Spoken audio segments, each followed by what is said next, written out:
El bosque oscuro. Segundo volumen de la trilogía de los tres cuerpos de Cixin Liu. Si aún no han escuchado el primer libro, les dejamos un link en la descripción para el primer capítulo. El bosque oscuro es la inquietante continuación del problema de los tres cuerpos, el fenómeno editorial chino que ganó el premio Hugo 2015 a la mejor novela. Su autor, Cixin Liu, es el escritor de ciencia ficción más relevante de China, capaz de vender 4 millones de ejemplares en su país y deslumbrar al público y la crítica de los 5 continentes. Bienvenidos a una magistral historia sobre la tensa espera de la humanidad ante una futura invasión alienígena. La Tierra tiene 4 siglos para defenderse de lo inevitable, la llegada de los trisolarianos. Los colaboracionistas humanos pueden haber sido derrotados, pero los sofones permiten a los extraterrestres acceder a la información de la humanidad, dejando al descubierto toda estrategia de defensa. Solo la mente humana sigue siendo un secreto, y ahora también la clave de un plan de urgencia. Prólogo. La hormiga marrón no recordaba, pero aquel había sido una vez su hogar. Para aquella extensión de tierra que se sumía en la oscuridad de la noche y para las estrellas que comenzaban a aparecer en el cielo, el tiempo transcurrido era insignificantemente breve. Pero, en cambio, para ella suponía una eternidad. En un día pretérito, ya olvidado, su mundo entero había sufrido la mayor de las conmociones. Primero, la tierra empezó a volar por los aires y se hizo un abismo ancho y profundo. Luego, aquella misma tierra regresó caída del cielo, cubriendo el abismo. En uno de los que fueran los extremos de ese abismo, se erigía ahora un oscuro y brillante monolito. En realidad, aquel fenómeno era recurrente en dicha parte del mundo. Una vez tras otra, la tierra brotaba disparada para luego volver a caer. Los abismos se cubrían casi tan pronto como se abrían, y, al final, cual recordatorio visible de cada catástrofe, siempre quedaban monolitos como aquel. La hormiga y varios centenares de compañeras habían cargado con su reina y se la habían llevado hacia donde se ponía el sol para fundar un nuevo imperio. Hoy su regreso a ese paraje era casual. Sencillamente iba de paso en busca de víveres. La hormiga llegó al pie del monolito y tanteó con las antenas su imponente estructura. Advirtiendo que su superficie era lisa y resbaladiza, pero aún así escalable, comenzó a trepar. Lo hacía sin un propósito concreto, movida solo por el impulso que una turbulencia aleatoria provocaba en su simple red neuronal. Turbulencias como esa estaban por todas partes, detrás de cada brisa de hierba, en cada gota de rocío, en cada nube que pasaba por el cielo y en cada estrella del firmamento. Ninguna de ellas tenía un propósito. Este surgía cuando una enorme cantidad de turbulencias se unía sin razón aparente. Sintió vibraciones en el terreno. Por el modo en que se intensificaban, supo que se aproximaba a una presencia gigantesca. No hizo caso y continuó ascendiendo. En el ángulo recto que formaban el lado izquierdo del monolito y el suelo, había una tela de araña. La hormiga la reconoció como lo que era y rodeó con cuidado cada cabo peligroso. Al pasar por el lado de la araña, que, expectante y con las patas dobladas, aguardaba en silencio la mínima vibración de su tela, ambas sintieron la presencia de la otra. Sin embargo, como venía sucediendo desde tiempo inmemorial, no hubo comunicación entre ellas. Las vibraciones del terreno continuaron creciendo para luego cesar de golpe. El ser gigantesco había alcanzado el monolito, cuya altura superaba con creces y tapaba la mayor parte del cielo. Para la hormiga, la presencia de esa clase de seres no era nueva. Sabía que estaban vivos, que frecuentaban aquella región y que su irrupción estaba estrechamente relacionada con los abismos que aparecían y desaparecían, también con la proliferación de monolitos. Consciente de que esos seres gigantescos no representaban una amenaza más que en casos excepcionales, continuó subiendo. Mientras lo hacía, abajo la araña era precisamente víctima de una de sus excepciones. El ser, tras reparar en la tela pegada al pie del monolito, usó el tallo de una de las flores del ramo que traía para deshacerla y apartarla, enviándola, junto con su tejedora, sobre una pila de rastrojos.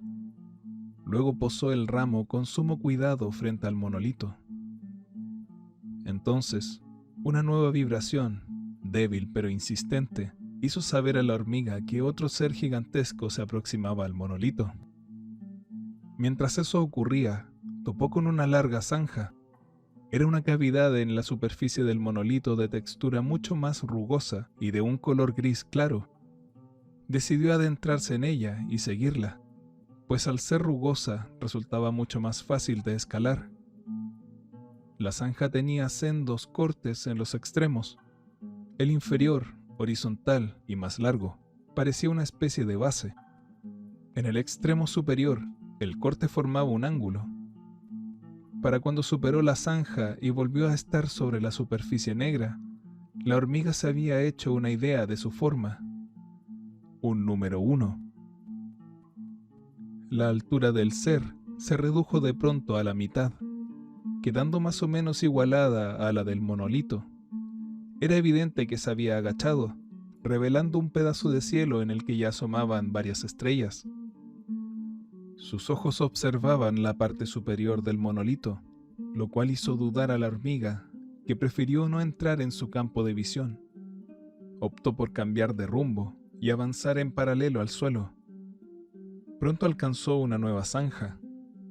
Al recordar el tacto agradable que había sentido al cruzar la primera, y cuánto se parecía su color al de los huevos que solían rodear a su reina, no dudó en adentrarse en ella. Enseguida advirtió que su forma era más complicada, una curva pegada a un círculo completo, y eso le recordó el modo en que siempre acababa encontrando el camino de vuelta al hogar, tras pasar un tiempo rastreando olores. Su red neuronal determinó aquella nueva forma, la del número 9.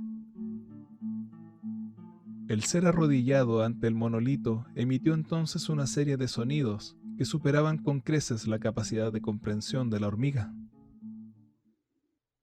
El mero hecho de estar vivo es, en sí mismo, una maravilla. Si no se entiende eso, ¿cómo puede uno estar en condiciones de hallar verdades más profundas? Acto seguido soltó una fuerte aspiración que hizo vibrar la hierba. Era un suspiro. Luego se puso de pie. La hormiga siguió avanzando en paralelo al suelo y entró en una tercera zanja. Al principio era horizontal, pero después sufría un quiebro brusco, un 7. Aquella forma no fue de su agrado, pues un súbito cambio de dirección solía presagiar batallas u otra clase de peligros. La voz del primer ser se había impuesto a las vibraciones del suelo, de modo que la hormiga no fue consciente de que el segundo había alcanzado el monolito hasta que aquel se puso de pie para recibirlo. El segundo ser era de menor estatura y tenía un aspecto más frágil y una larga cabellera blanca. Ondeaba al viento contra el oscuro azul del cielo, irradiando un aura plateada que, de un modo extraño, parecía relacionada con el creciente número de estrellas. El primer ser se puso de pie para hablar con ella. Profesora Yi, ¿es usted? Xiao Luo. Sí, soy yo, Luo Yi. Fui al instituto con Yang Dong. Qué casualidad encontrarla aquí. Es un sitio muy bonito y el autobús me deja cerca. Últimamente vengo a menudo a pasear. Lamento muchísimo su pérdida, profesora. Gracias. Hace ya mucho de eso. Abajo, sobre la superficie del monolito, la hormiga tuvo la intención de cambiar de rumbo y avanzar en dirección al cielo. Pero justo antes de hacerlo, descubrió una nueva zanja, idéntica al 9 que había encontrado antes del 7. Así que siguió en sentido horizontal para adentrarse en ella. Resultó mucho más placentero que recorrer el 1 y el 7, aunque el motivo, naturalmente, escapaba a su comprensión. El suyo era un sentido estético primitivo, unicelular. El placer inexplicado que sintió dentro de aquel 9 le brindó un estado de felicidad también primitivo, unicelular. Ese placer y esa felicidad nunca habían evolucionado. Seguían siendo los mismos desde hacía millones de años, y así continuarían otros 1000 millones más. Mi Don Don me hablaba a menudo de ti, Xiao Luo. Me contó que te dedicabas a la astronomía, ¿verdad? Dijo Yi Wenqi. Eso era antes. Ahora doy clases de sociología.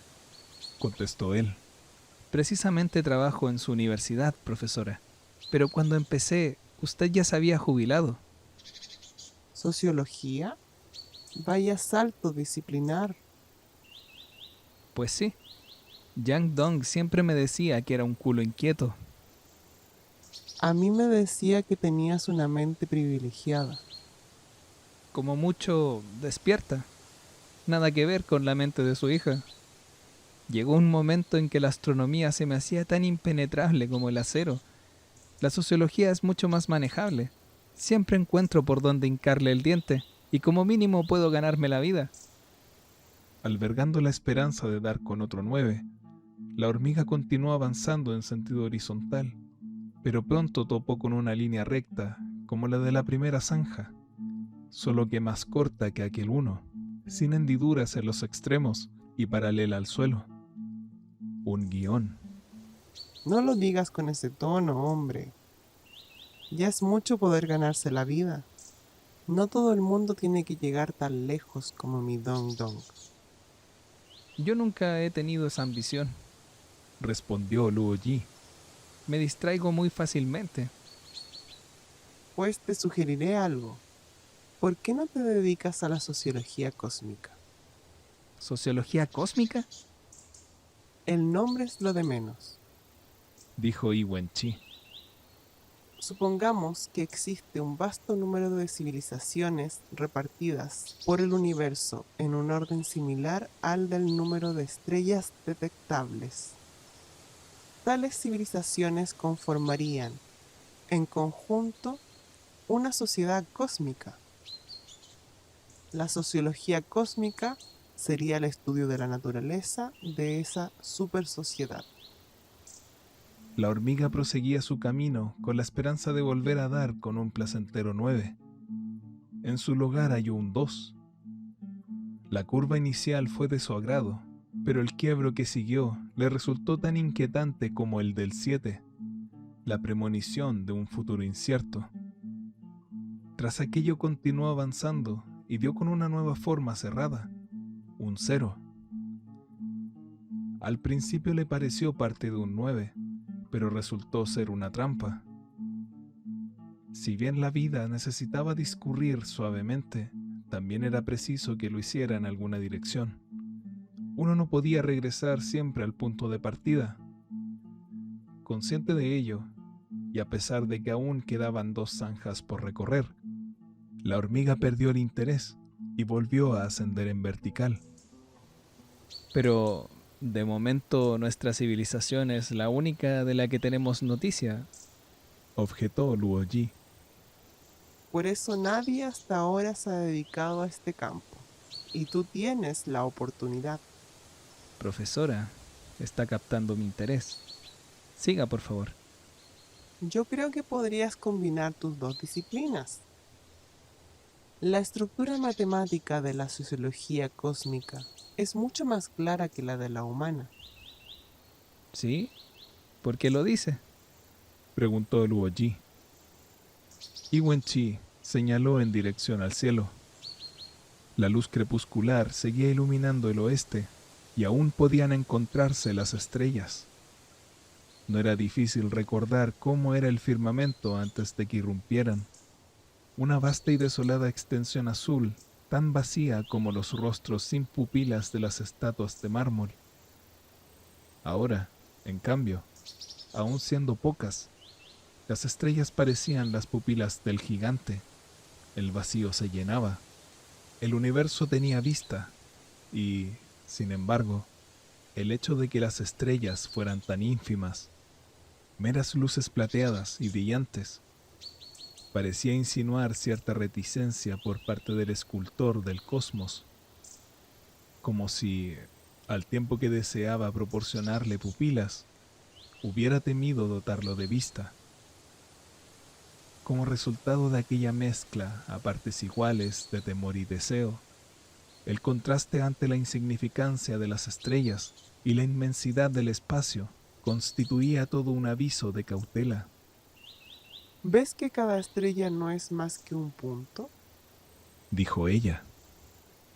Las enormes distancias que separan a las distintas sociedades civilizadas del universo se encargan de difuminar los factores de caos y aleatoriedad que puedan hallarse en cada una de sus complejas estructuras, convirtiéndolas en puntos de referencia bastante fáciles de procesar matemáticamente. Pero esta sociología cósmica no tiene un objeto de estudio concreto, ni nada con qué experimentar, comentó Luo Yi. Tus resultados serían puramente teóricos, Respondió Wen Chi. como ocurrió con la geometría euclidiana. Partirías de unos axiomas sencillos que te servirían de base para acabar derivando todo un sistema. Fascinante. ¿Y cuáles serían los axiomas de una sociología cósmica? El primero, que la necesidad primordial de toda civilización es su supervivencia. El segundo, que aunque las civilizaciones crecen y se expanden, la cantidad total de materia del universo siempre es la misma. Antes de que pudiera ascender demasiado, la hormiga notó ante ella una complicada estructura laberíntica, formada por muchas otras zanjas. Sabiéndose sensible a las formas, estaba segura de poder reconocer aquella, aunque fuese nueva. Pero la limitada capacidad de almacenamiento de su minúscula red neuronal la obligó a olvidar las formas por las que había deambulado previamente. No le apenó regresar al 9, pues el olvido representaba una constante en su vida. Eran muy pocas las cosas que necesitaba recordar de modo permanente, y todas ellas estaban grabadas por sus genes en esa área de almacenamiento que era su instinto. Después de borrar por completo su memoria, se adentró en el laberinto. Cuando hubo recorrido el último de sus recovecos, una nueva forma se estableció en su sencilla conciencia. Mu, el carácter chino de tumba. La hormiga desconocía tanto el carácter como su significado, y aunque más arriba le esperaba una nueva maraña de zanjas, esta vez algo más simple, para continuar explorando, no tuvo otro remedio que borrar nuevamente su memoria y decir adiós al Mu. Entonces entró y reconoció una hermosa línea curva, cuya forma le recordó la del abdomen de un grillo muerto que había descubierto hacía poco. Enseguida se hizo una idea de la nueva estructura. Shi, el modificador posesivo del chino formal. Más adelante, al continuar ascendiendo, topó con otros dos grupos de concavidades. La primera consistía en dos depresiones en forma de gota, seguidas de otro estómago de grillo, el carácter Dong, que significaba invierno.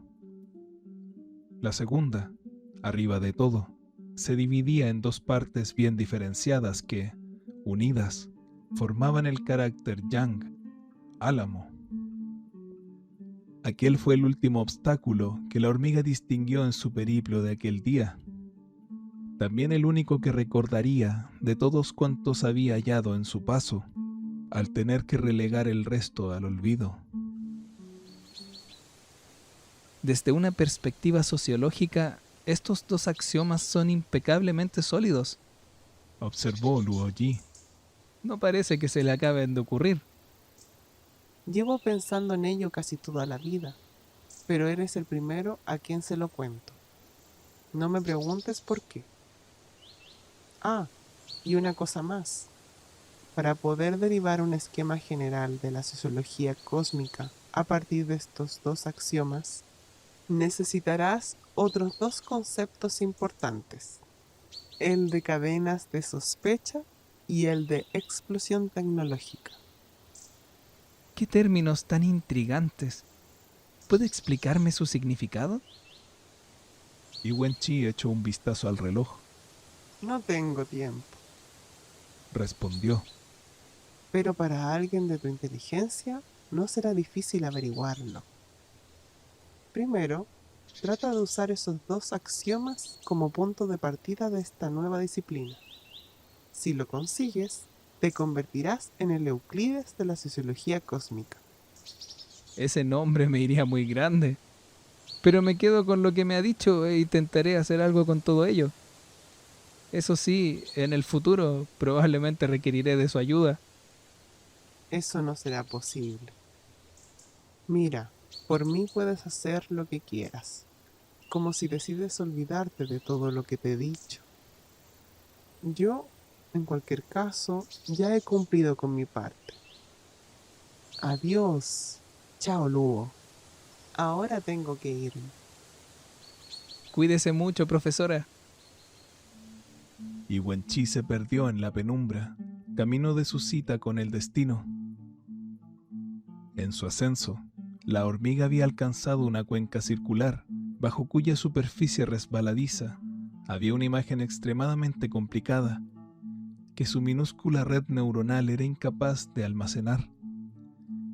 Pero tras determinar la forma aproximada, su primitivo sentido estético volvió a ser estimulado como lo había sido al percibir el 9, y de algún modo le pareció reconocer parte de la imagen, unos ojos. En la medida en que estos auguraban peligro, la hormiga era sensible a su presencia. Y, sin embargo, al comprender que carecían de vida, no le inquietaron. Ya no recordaba que los había mirado cuando aquel gigante llamado Luo Yi se había arrodillado frente al monolito. Tras salir de aquella cuenca, alcanzó la cima del monolito. Allí no tuvo miedo, ni tampoco sintió grandeza o majestuosidad alguna. Había salido ilesa a múltiples caídas desde altura mayores que esa. Desprovista del miedo a las alturas, era incapaz de apreciar su belleza.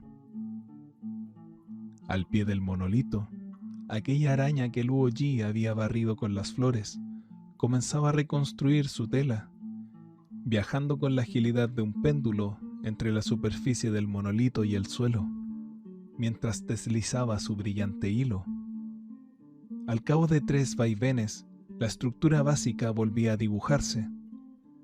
La tela iba a ser destruida 1000 veces, y ella 1000 veces la reconstruiría, siempre sin hastío ni desesperación, tampoco con deleite, tal como venía sucediendo desde hacía millones de años.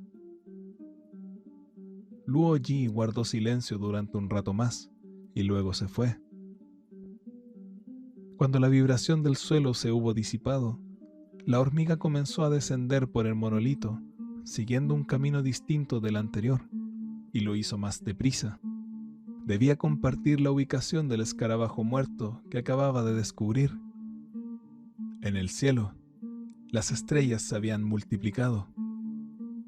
Tras alcanzar el pie del monolito y pasar al lado de la araña, ambas sintieron su mutua presencia, pero no se comunicaron. Ni la una ni la otra eran conscientes de que, exceptuando cierto mundo lejano en atenta escucha permanente, de todos los seres vivos del planeta Tierra, Ellas dos eran las únicas que habían visto nacer los axiomas de la sociología cósmica.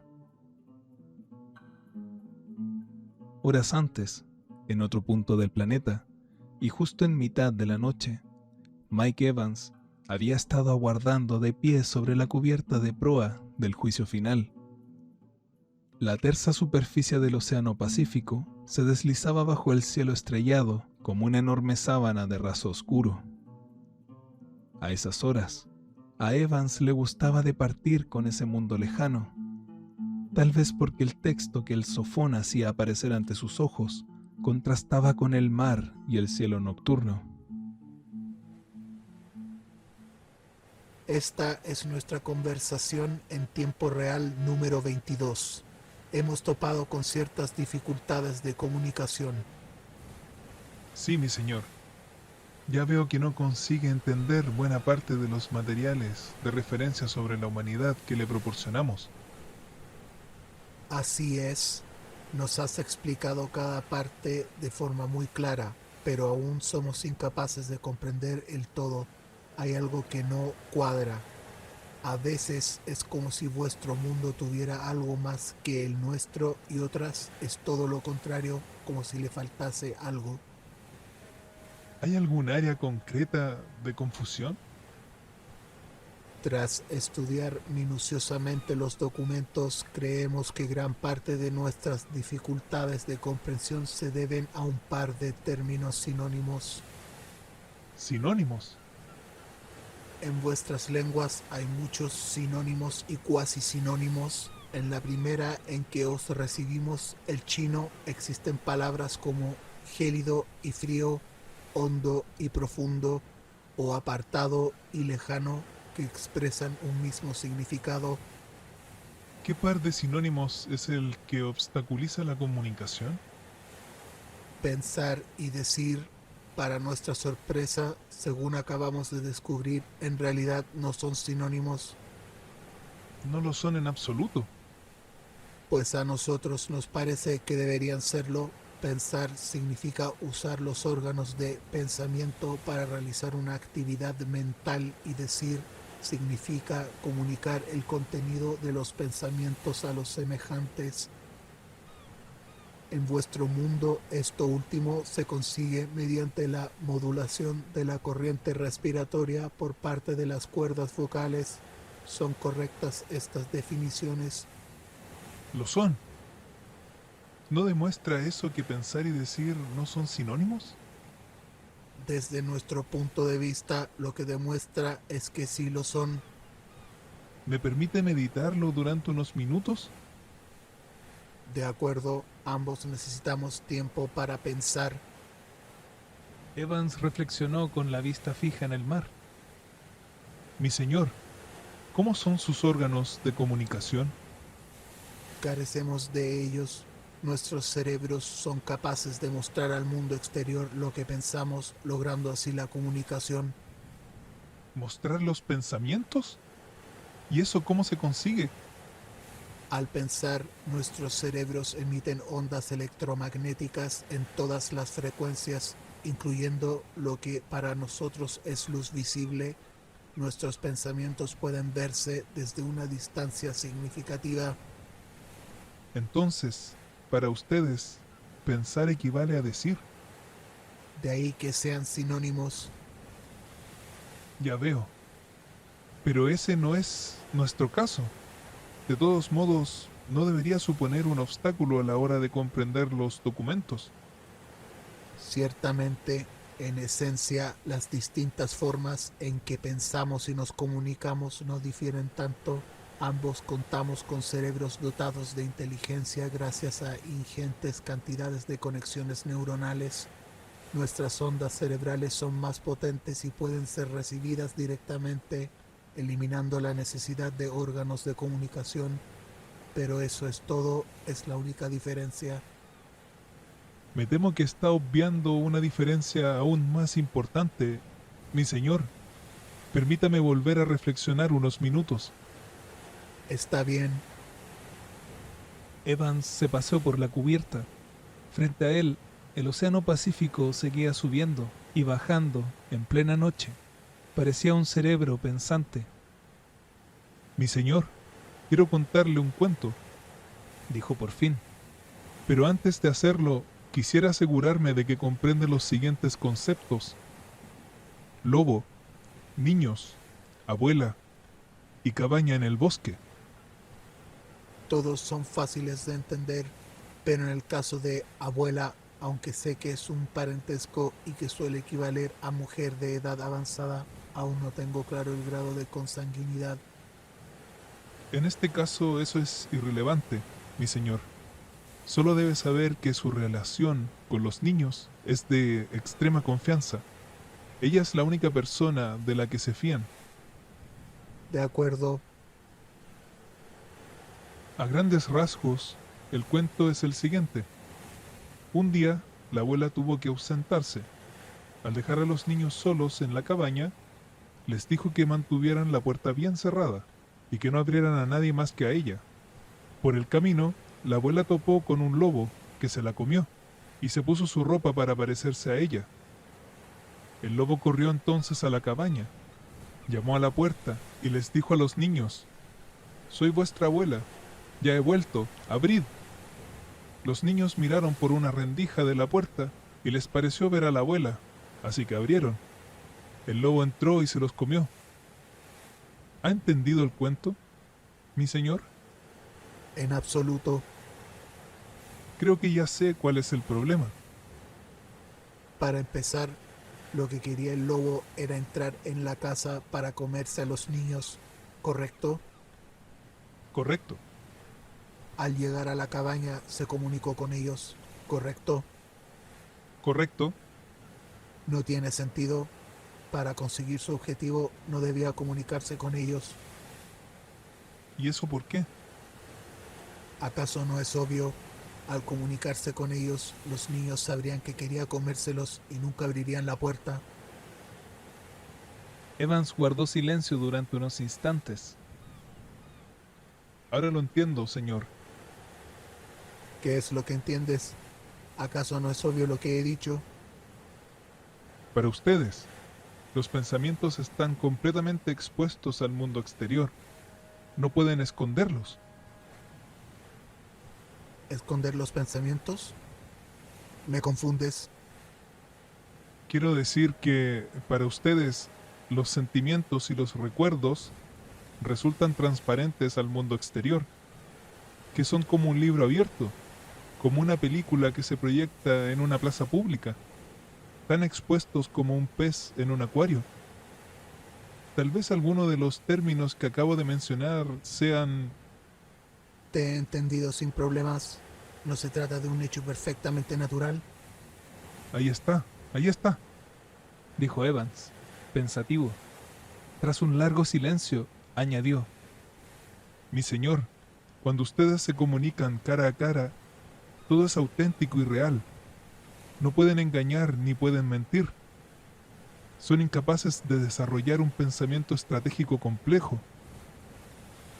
No solo cara a cara, somos capaces de comunicarnos desde una distancia significativa. Las palabras engañar y mentir también nos resultan difíciles de comprender. Me pregunto cuál es el tipo de sociedad en que los pensamientos son totalmente transparentes. ¿A qué cultura da lugar?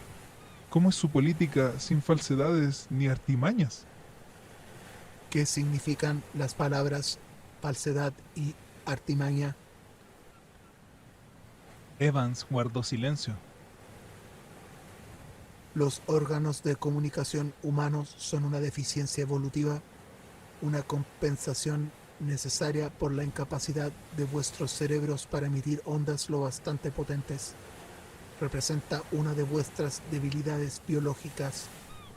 La visualización directa del pensamiento es una forma de comunicación superior y más eficiente. ¿Deficiencia? ¿Debilidad?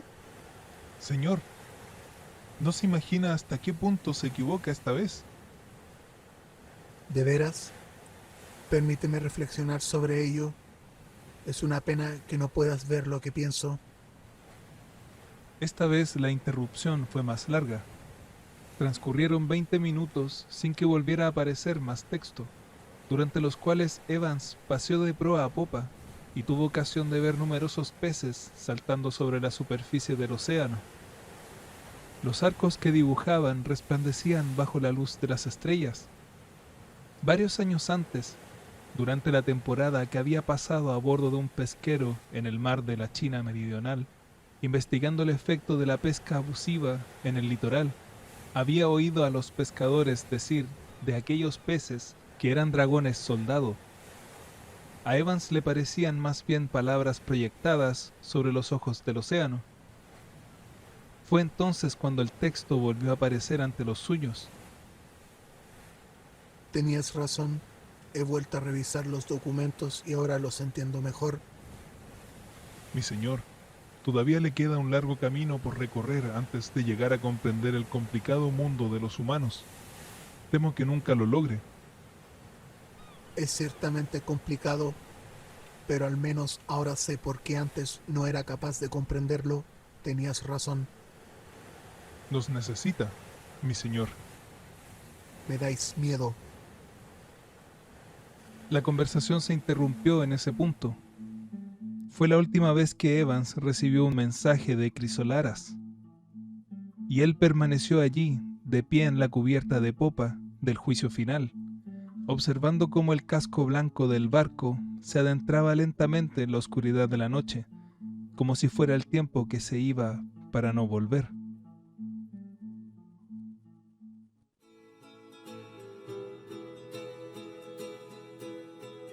Y así, queridos trasnochados, hemos llegado al final de este prólogo, una introducción a un universo lleno de misterio, ciencia y profunda reflexión. Ha sido un largo viaje para el canal Trasnochado, pero estamos de vuelta, más fuertes y apasionados que nunca. Nos llena de alegría poder compartir con ustedes esta segunda entrega de la trilogía de los 3 cuerpos, El Bosque Oscuro, una obra que no solo nos desafía intelectualmente, sino que también toca nuestras emociones más profundas. Agradecemos de todo corazón a cada uno de ustedes por estar aquí, por escucharnos y acompañarnos en esta travesía literaria. Su apoyo es invaluable y nos motiva a seguir adelante, explorando nuevos mundos y relatos. Si han disfrutado de este prólogo y desean seguir sumergiéndose en el fascinante universo de Liu Cixin, los invitamos a suscribirse al canal Trasnochado. No solo recibirán notificaciones de nuestros próximos lanzamientos, sino que se convertirán en parte de una comunidad apasionada por la lectura y la exploración de ideas. Gracias por estar con nosotros. Que cada noche trasnochada esté llena de maravilla y descubrimiento, y que nunca dejemos de soñar con las estrellas. Hasta pronto.